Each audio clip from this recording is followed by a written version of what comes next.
This week's Torah portion is called Parshat Toldos. The word Toldos means generations. And we begin this portion by reading about the generations of Isaac, the son of Abraham. So Isaac is an intergenerational link between his parents and the generations to come, as are we all. We are all a link in the flow of generations through time. So what's important to recognize is that we are a physical body with a spiritual soul, and that souls flow through time, that the soul is the infinite, eternal aspect of who we are, encased within a physical body. And this is also the nature of our physical world. We have a physical world within which there is imbued spirituality. In this week's Torah portion, we read about the twins born to Isaac and Rebekah. The twins' names are Jacob and Esau, and they, we learn from our Medrash, were fighting with each other in utero. And that struggle between these two twins, these two children, continued in their lifetime.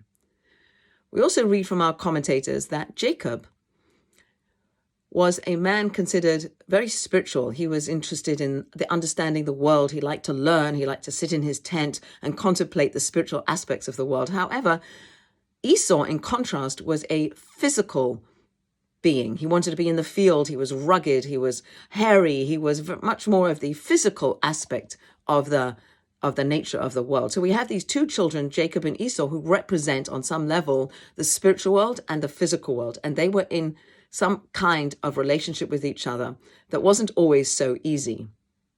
So we too are that combination of spiritual soul with a physical body.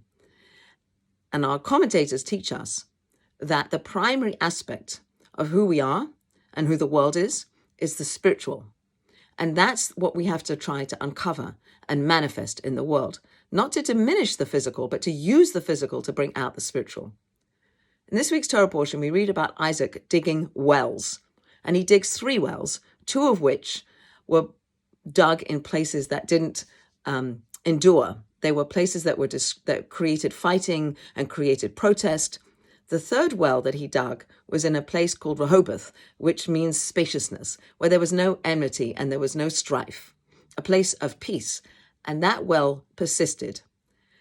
Wells represent this digging beneath the surface, the soil, the earth, to access the water. And water represents spirituality. So Isaac was able to dig beneath the physical to access the spiritual. And that's something that we are enjoying to do. We have to work towards finding the spiritual in the physical and manifesting that in this world.